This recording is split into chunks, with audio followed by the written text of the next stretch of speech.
Si Claire Castro is a spokesperson of the President and the Office of the President, or hindi ko alam kung kaninong spokesperson siya. Pero by the fact na spokesperson ka at merong seal ng Office of the President dyan, dapat maging professional ka sa mga sinasabi mo. Correct. Pero, hindi naman pinresinta itong si Wamil as an expert witness. So, hindi siya dapat nagbibigay ng sariling interpretasyon. Magandang gabi po sa ating lahat at heto po no, maggawa tayo ng reaction video patungkol po dito sa post ni Attorney Rowena Guanzon na binanatan niya itong si Presidente Bongbong Marcos. Patungkol po ito sa confidential funds ni VP Sara. Kinukumpara niya ang confidential funds ni VP Sara at ni PBBM. Mamaya i-play natin yan at magre-react tayo niyan, okay? At pangalawa nating pag-uusapan ay itong si VP Sara ay binanatan niya itong si Auntie Claire Castro, ang sarap sa tenga. Itong balita na ito. Deserve yan ni Claire Castro, okay? Alamin natin mamaya kung ano yung sinabi ni VP Sara patungkol kay Claire Castro. Pangatlo natin pag-usapan ay nag-react na po itong si Attorney Respicio. Okay? May isiniwalat po ito na ang Office of the President may bilyong notice of disallowance. Ganyan kalaki daw.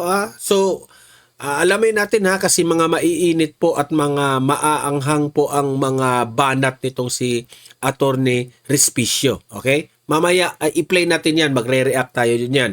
At last but not the least, itong si Attorney Harry Roque. Trending na trending po ang kanyang vlog patungkol po kay Senator Bato de la Rosa. Kung maalala po ninyo, yung may nanghuhudas kay Bato. May nanghuhudas kay Bato. Itong si Attorney Harry Roque, no, pinatututsadahan ang impeachment trial na 13 araw na nakalipas, no? Day 30 na tayo. Sobrang marami na silang inilabas na witness pero wala pang napatunayan na may kasalanan si VP Sara. Yan ang hirap. 13 days na pero wala pa silang napatunayan na may kasalanan si VP Sara. Yun po ang ating pag-uusapan ngayong araw na ito. Yan po ating papanoorin at magre-react tayo, no? Pero bago ang lahat, like and share muna dito sa ating vlog para guys kakalat ito sa taong bayan. At sa mga hindi pa nakasubscribe dito sa Donmar TV, subscribe na po kayo. Okay? Importante mag-subscribe. Okay? Para lagi tayong updated sa kung ano man ang ibalita natin dito sa Donmar TV, sa mga trending na balita, mga breaking news. Okay? So libre lang ang mag-subscribe walang bayad yan. Kaya subscribe na kayong lahat. Okay? Punta tayo direkta dito sa sinabi ni Attorney Rowena Guanzon. Ito, panoorin po natin Ito, play, pasok, Attorney Rowena Guanzon. Galing talaga ng Facebook ng Senator Marcoleta supporters. Sabi, yung confidential funds ni Vice President Sara ay na-disallow ng COA dahil daw binili ng gamot. Ang kay BBM, binili ng bawal na gamot. Galing talaga, no? Kasi yan po ang napapansin ni Attorney Rowena Guanzon. Kasi nagtrending yung nung kinalkal nila itong confidential funds ni VP Sara, kasi akala siguro nila na may makuha sila na kasalanan na ginawa ni VP Sara. Nung kinalkal nila ng kinalkal itong confidential funds ni VP Sara, only to find out na ginasta ni VP Sara ito sa mga gamot. Okay? Kasi yung mga informant na kailangan nila sa isang sisiraan nila yung anong tawag doon? I-dismantle nila itong kalaban ng gobyerno, itong enemy of the state. kailangan mo ng impormante at bayaran mo yan, di ba? Nalaman doon na isa sa mga expenses ng confidential funds ni VP Sara ay gamot. Okay? Medicine. So, ibig sabihin, walang masama doon. Kasi, baka yung informante na binayaran ni VP Sara, nangangailangan ng gamot. Baka akala ninyo itong ordinaryong informante ito na taga-syudad. Hindi. Mga taga-bundok ito. Yung iba dito yung iba dito mga nakatira sa bundok. Alam naman natin kapag nakatira ka sa bundok, ang unang pangangailangan mo dito mga medicine, gamot kasi malayo kayo sa hospital. Okay? Especially kung kaaway ka sa you're an enemy of the state. Nahihirapan kang kumuha ng gamot. Kaya, binigyan ng gamot ni VP Sara, syempre. Okay? Pero, ang Administrasyong Marcos, instead raw na gamot ang bibilhin, bawal na gamot ang binili. Yan lang nga. Ano yan ni Atty. Rowena Guanzon? Mga nababasa lang yan niya sa comment. In-emphasize lang niya. Tama naman eh. Yung isa, yung matinong magiging presidente sa 2028, gamot yung mga binibili. Pero dito sa bangag administration raw, sabi naman sa comment section, mga bawal na gamot ang binili. Yan ang kaibahan raw. Hindi tayo nagsabi niya na, sila ang nagsabi niya. Ay nako, ewan ko na lang. Ayan uulitin natin. Facebook ng Senator Marcoleta supporters. Sabi, yung confidential funds ni Vice President Sara ay na-disallow ng COA dahil daw binili ng gamot. Ang kay BBM, binili ng bawal na gamot. Sa totoo lang, no? Ewan ko na lang, what if ang confidential funds pa ng presidente ang investigahan? Siguro, mas grabe yung matutuklasan natin. Confidential funds ni VP Sara, kung ikukumpara natin ito sa confidential funds ng presidente ngayon, ewan ko na lang kung ano yung matutuklasan natin. Eto, punta tayo dito sa balita. Next nating pag-uusapan na ito ngang si Vice President Inday Sara Duterte, binanatan niya si Franz Castro. Eto po, panoorin natin itong balita na ito. Play. Welta si Vice President Sara Duterte kay Palace Press Officer Claire Castro. Kasunod yan ang pahayag ng palasyo na diversionary tactic lang daw mula sa impeachment trial ang ulat na nahuli si Senator Bato de la Rosa. At live mula sa Davao City, may Express report si Bril Montalvo. Bril, nasan ba ang Vice Presidente kanina at anong mga sinabi niya? Ruth, sinagot ni Vice President Sara Duterte ang mga patutsyada ni Palace Press Officer Claire Castro. Kabilang dyan ang sinabi ng palasyo na panggulo lang sa impeachment trial ang ulat na naaresto na ang nagtatagong si Senator Bato de la Rosa. Buwelta ni VP Sara, hindi na kailangang guluhin pa ang trial dahil simulat sa poll pa lang daw magulo na ito. Sinabi yan ni VP Sara sa ambush interview matapos dumalo sa Thanksgiving Mass sa San Pedro Church sa Davao City para sa pagdiriwang ng Kadayawan Festival. Pakinggan natin ang pahayag ni VP Sara. I don't think kailangan guluhin ang impeachment. Napaka-klaro naman yung bending the law dyan sa impeachment na yan simula pa sa House of Representatives. Ruth, binanatan din ni VP Sara ang mga sinabi noon ng palasyo na baseless, useless at nonsense ang mga pahayag ng bise. Matatanda ang sinabi ni VP Sara noon na nakikipagsabwatan si Pangulong Bongbong Marcos sa International Criminal Court, bagay na pinalagan ng palasyo. Pakinggan natin ang mensahe ni VP Sara kay Yusek Castro. Si Claire Castro is a spokesperson of the President and the Office of the President, or hindi ko alam kung kaninong spokesperson siya. Pero by the fact na spokesperson ka at merong seal ng Office of the President dyan, dapat maging professional ka sa mga sinasabi mo. Correct. Pero kapag may seal, Alam nyo, si Claire Castro, wala talaga yung aura wala, sa totoo lang, kaya bumababa yung rating ni BBM dahil kay Claire Castro. Si Claire Castro walang kaamor-amor. It's very cheap. Very cheap talaga si Claire Castro. Pasensya na, Claire Castro, ha. Pero yung asta kasi ni Claire Castro, pang squatter. Squammy. You're a squammy. sa likod mo, sa harap mo, kung ano yung professionalism na hinihingi galing doon sa opisina na yon, yun dapat ang ipakita at ibigay. Pero sa asal ni Claire Castro, hindi mo talaga makikita na professional siya. Wala. Kasi, mantakin nyo ha, lahat na lang siguro ng issue na itatanong sa kanya ng press con dyan sa Malacanang, idadivert niya yan. Ang pagbibintangan niya, mga Duterte. Ano tawag mo dun? Di ba? It is squammy. Ganyan yung mga asal na mga squammy, yung walang meron namang mga squammy na mga may pinag-aralan. Pero ito talaga, squammy talaga sa simulat sa pool. Wala.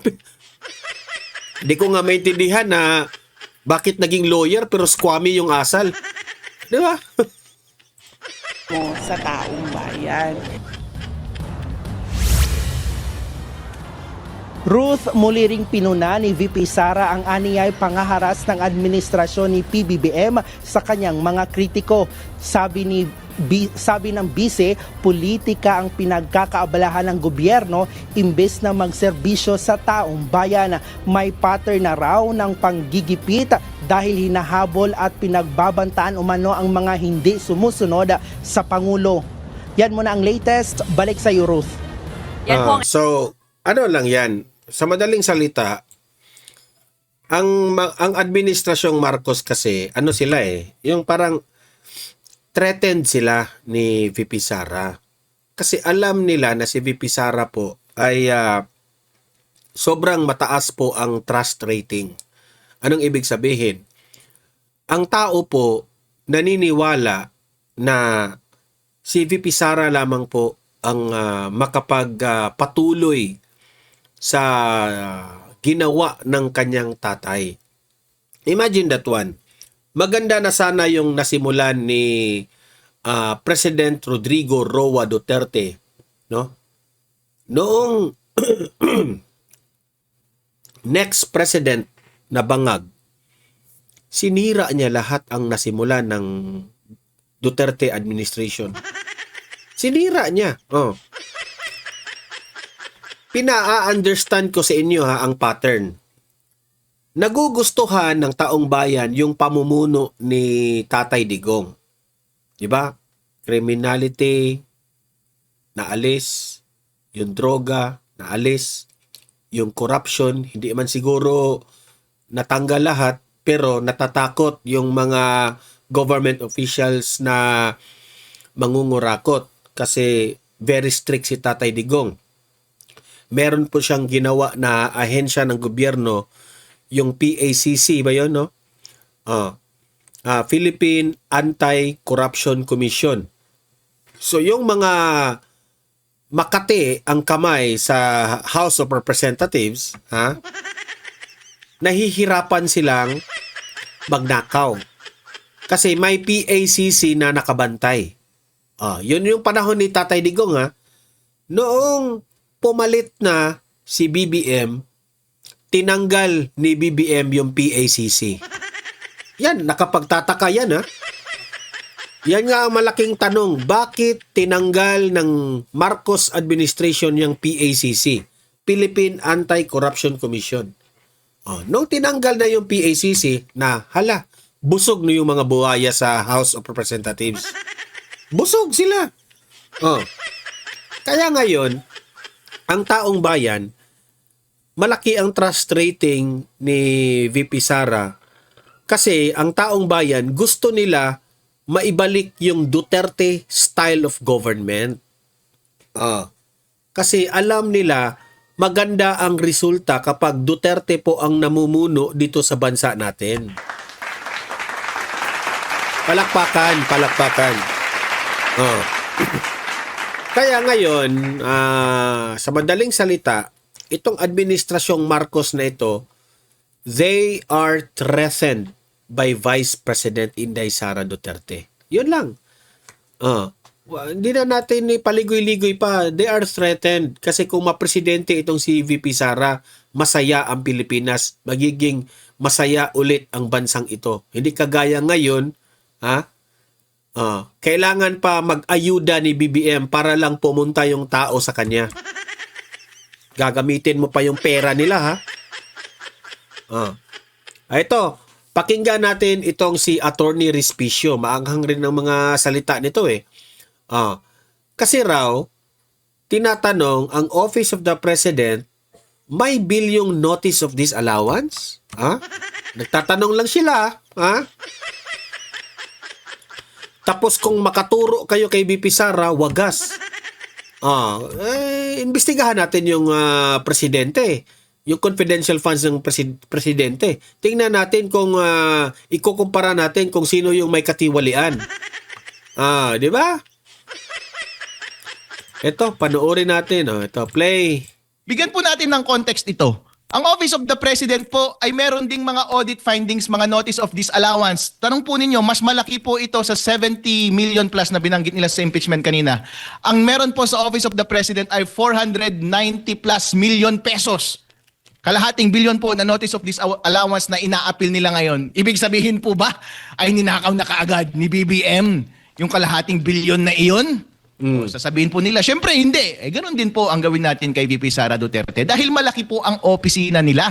Hindi po nila kayang hawakan ang lahat ng pera at sila rin ang magdi-distribute ng pera at sila rin ang haharap sa mga informante at sila rin ang harap sa mga rebelde. Baka patayin pa sila ng mga taong ito. Usually, correct. ang kanilang mga inuutusan na maglakad ng mga bagay na ito ay yung kanilang mga special disbursing officer at mga staff. Sila po ang humaharap sa mga tao na iyan. Kaya sila po ang humahawak lang ng pera at sila lang po ang dapat na accountable. Wala po silang naipakitang koneksyon between the pera and kay VP Sara Duterte. Parang pagpatay po iyan eh.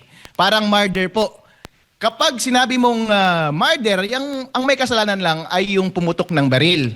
Pero hindi mo idadawit ang isang tao na walang kinalaman. Usually, pag maidawit ang isang tao na walang kinalaman, ang ebidensya na kailangan mo dyan ay dapat umamin yung kumalabit ng baril at idadawit niya yung taong mastermind. Meron pa silang... Ibig sabihin dito ni Atty. Respicio, dito sa confidential funds si VP Sara, alam naman po natin na ang Office of the Vice President, meron po silang binabayaran na mga informante, di ba?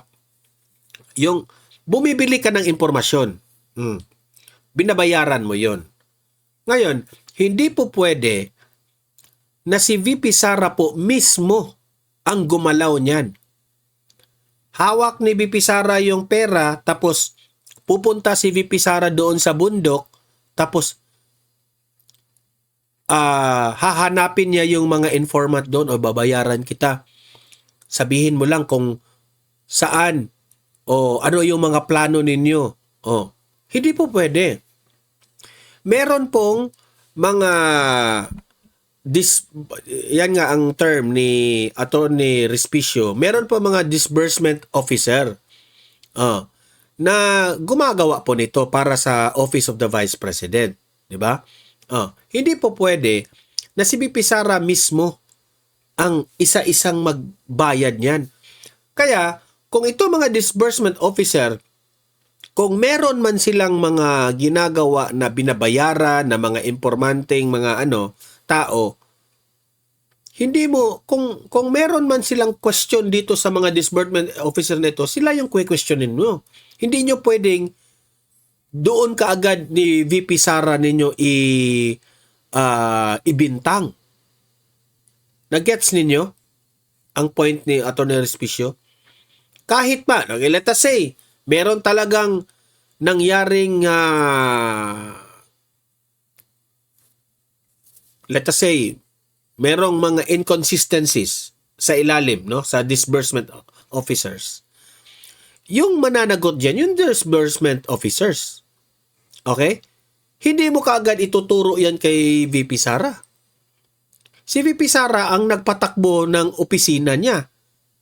Okay? Under sa kanyang office, meron pong mga galamay yan.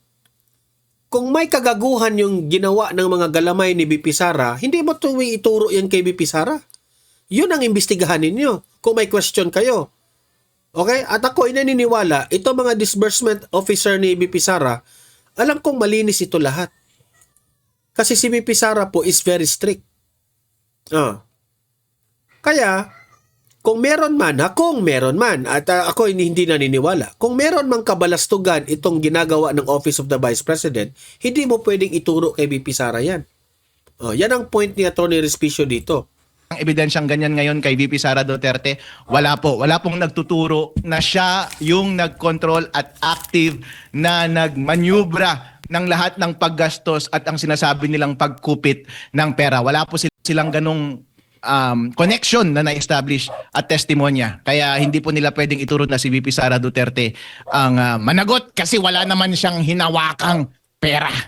Opo, attorney, kahapon, kung ako nagkakamali, tinanong din ang witness doon sa Article 229, no?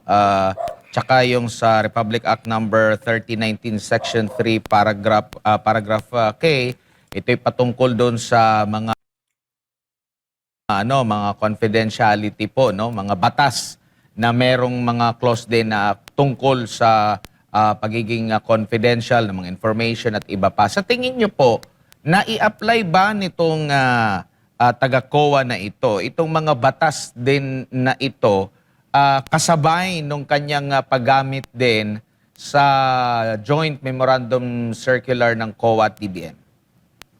Ang general principle po dyan, pagdating sa pag-audit ng mga confidential funds, at nakalagay na rin po yan sa mga circular, na yung pag-edit ng mga confidential funds po ay privilege po yung mga yan. Usually, confidential po yung mga yan. Kaya po meron silang special unit na nag-audit ng mga confidential fund. Hindi po katulad ng mga normal na gastusin lamang, nakalagay na kaagad yan sa GAA, specific.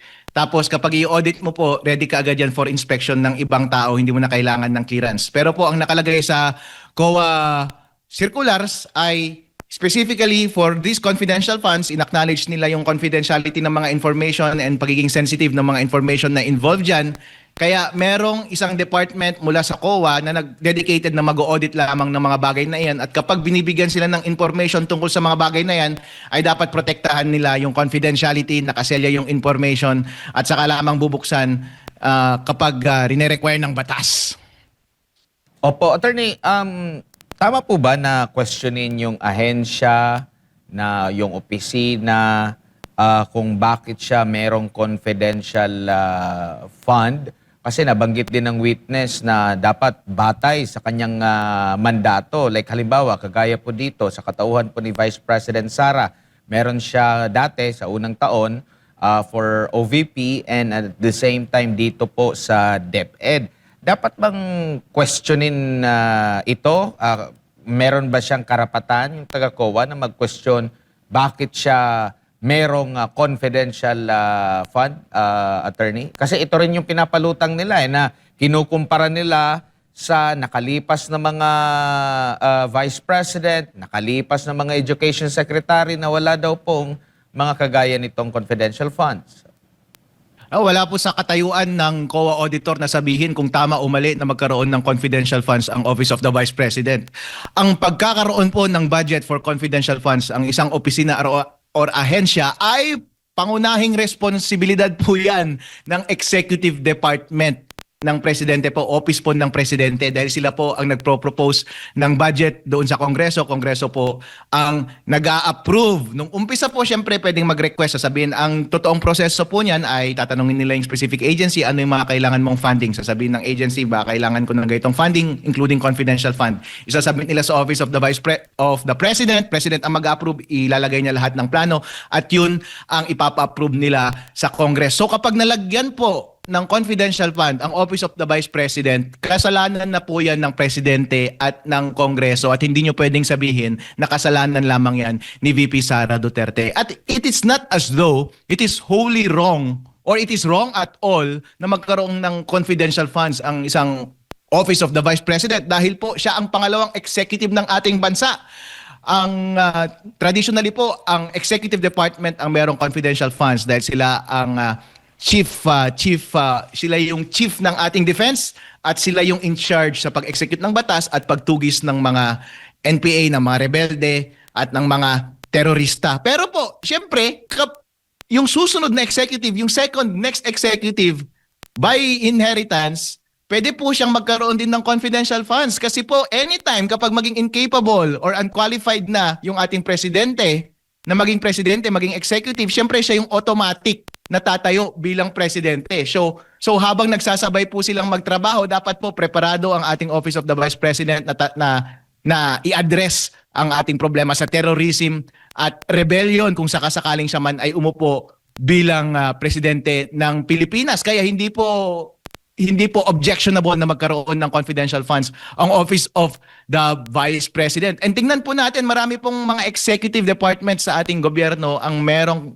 confidential funds. Kasama po dyan yung mga gobernador, pati mayor po, merong mga confidential funds. So wag po nating ipagkait sa ating second executive or commander-in-chief ng ating bansa kung sakasakali, or in standby, commander-in-chief in standby ang oportunidad na magkaroon ng confidential funds. Kasi po, kung merong isang opisina na dapat magkaroon ng confidential funds, aside sa isang presidente ng Pilipinas, ay dapat po yun ang Office of the Vice President, more than any provincial governor or more than any mayor. And hindi rin po wholly objectionable yung pagkakaroon ng confidential funds sa Office of Department of Education. Dahil po, ang mga komunista, punta ka po sa UP, ang daming mga NPA na taga-UP, ang daming mga rebelde na nanggagaling sa ating mga state universities. Doon po ang una at pangunahin nilang lugar para mag-recruit. Kaya mahalaga po na yung leader ng isang Department of Education ay may kakayahan na i-combat ang mga ganitong threats sa ating national security. So noong DepEd Secretary si VP Sara Duterte at ngayong Vice President siya, dapat po na meron siyang confidential funds. Opo, at saka ang mahalagang punto dito, bago pa man yan maaproba na magkaroon siya ng confidential fund, yan din ay na-request nila, inaprobahan ng Chief Executive, inaprobahan din ng Kongreso, kaya na meron siyang confidential fund. So kung mag-question siya bakit may confidential fund, dapat hindi lang ang Office of the Vice President ang tanungin. Tanungin din nila doon sa Kongreso. Tanungin din nila mismo ang presidente, bakit mo inaprobahan na ito, attorney? Opo. As a matter of fact, hindi lang dapat yung confidential funds ang tinatanong sa ating presidente. In fact, lahat ng korupsyon na nangyayari sa ating executive department, kasama na rin po dyan yung flood control scandal at yung sinasabi nilang mga notice of disallowance din under sa Office of the President at lahat ng mga department under the executive departments. Kasi napakalaki po, bilyong-bilyong salapi po ang mga notice of disallowances doon. Kung itatabi nyo po yung mga audit findings kay VP Sara Duterte at sa mga ibang ahensya ng ating gobyerno, kakarampot lang po kay VP Sara Duterte, halatang pinag-iinitan lang po siya. So, punta tayo dito sa next natin na Klarong-klaro naman yun, yung patungkol sa sinabi ni Attorney Respicio. It's very unfair, no? Unfair talaga yung bintang nila kay BP Sara. Kung namimintang sila kay BP Sara, tingnan rin natin yung confidential funds ng Pangulo ng Pilipinas. Tingnan natin, di ba? Ito naman, yung kay Attorney Harry Roque, no? Na pinatututsadahan ang impeachment trial. Okay? Ang sabi kasi ni Attorney Harry Roque, 13 days na nag-hearing ang Senado sa impeachment trial ni VP Sara. Pero hanggang ngayon, hindi talaga nila ma-establish na wala pang napapatunayan. Yun ang point. Wala silang na-establish na merong nagawang impeachable offense ang Vice Presidente. Ito po, panoorin natin, pakinggan natin si Attorney Harry Roque. Hindi sana ako mag-object except that 25 billion ang nawawala sa atin kada araw ng kanilang sarswela na matapos ang 13 araw ay wala pa rin napapakitang either krimen na nagawa si VP Sara o di naman kaya yung pagtaksil sa pagtiwala ng taong bayan. Ayun. Taga COA ang naging witness, no?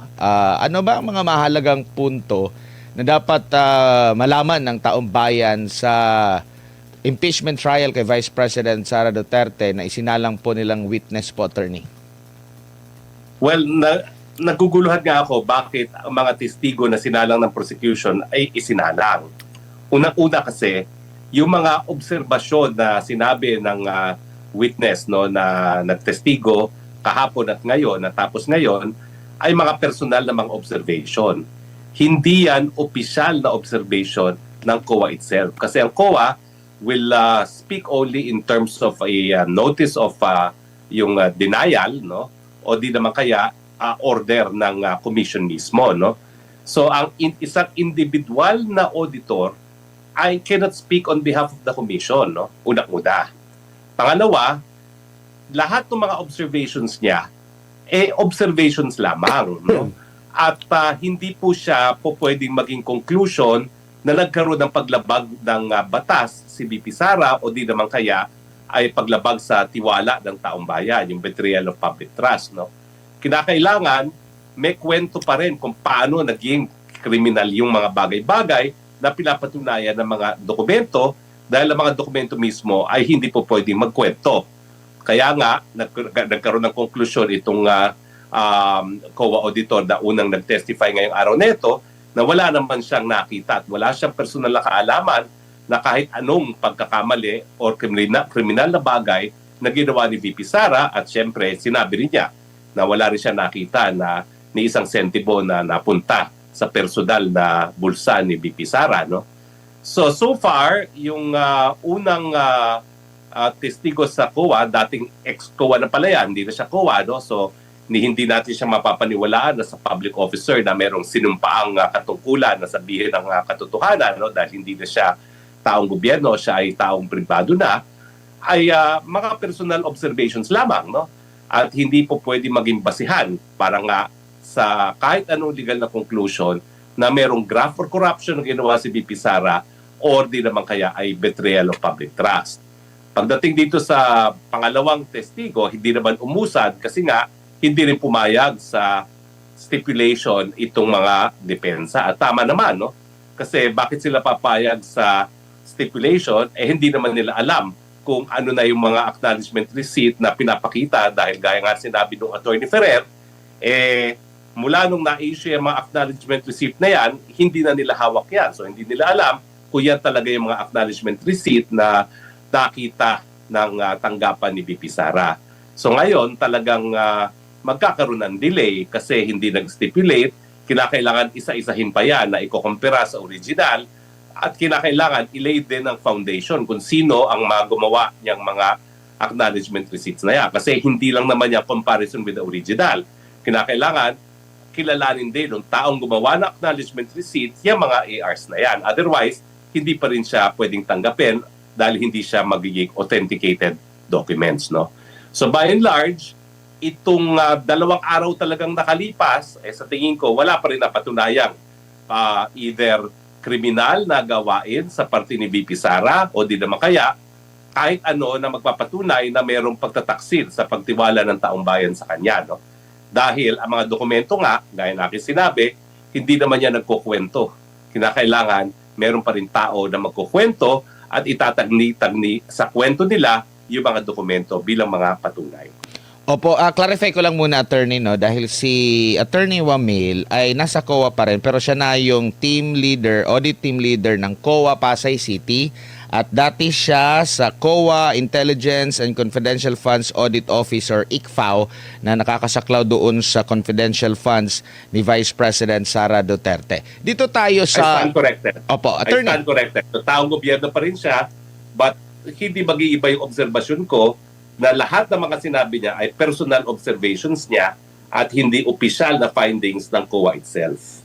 In fact, ang presiding officer, yung sabi niya na parang interpretasyon mo lang ito, attorney, na parang nasita din ata itong taga-COA na ito na si Waminal doon sa joint memorandum circular, tsaka yung sa mga proseso ng mga inilalabas nila, yung mga AOMs ba yun, yung notice of suspension hanggang sa notice of disallowance. Nagkaroon pa nga ng mahabang tanungan at debate doon sa ito na ba ang final executory na ba ito, final na ba ito, attorney? Tama ka dyan, no? Kasi hindi naman pinresinta itong si Wamil as an expert witness. So, hindi siya dapat nagbibigay ng sariling interpretasyon. Ang dapat na naging testimonya niya ay dapat limitado doon sa mga hakbang na ginawa niya, doon sa audit na ginawa niya, full stop. At hindi siya dapat nagkakaroon ng conclusion dahil as an auditor, hindi naman siya talaga authorized to make any conclusion on behalf of the Commission on Audit. So, sa akin, well, kinakailangan ipresenta para mapatunayan na nagkaroon ng audit, pero yung mga konklusyon, kung meron nga bang graft or corruption o kung meron nga bang betrayal of public trust, ay hindi po pwedeng pagbasihan lamang doon sa paper audit na ginawa ng auditor. Kasi ulitin natin, no, ang ginawa naman niya ay paper audit. Wala naman siyang ibang mga factual na mga pangyayari na nalalaman, no? Nakabase lang siya sa mga papel.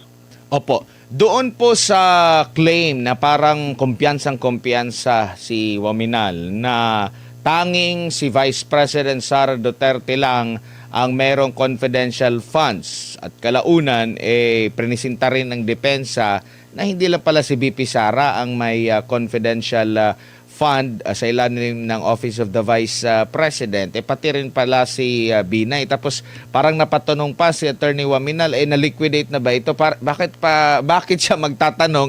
Di ba under din ng kanyang opisina kung na-liquidate ba yung kasi sa mga Office of the Vice President, sila din naman ang nag-claim na wala daw sa lahat sa kanilang monitoring. Attorney, anong basa mo rito? Tama ka dyan. Dagok yan doon sa kredibilidad mismo ni Waminal bilang isang auditor.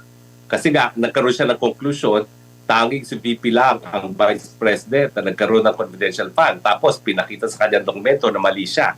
So, semplang ang kredibilidad dito bilang isang auditor na nagpapakita rin na parang bias siya.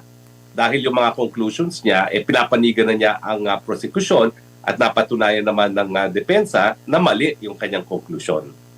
Tsaka, dito ba sa paliwanag ng witness sa pagpresenta ng prosekusyon, pag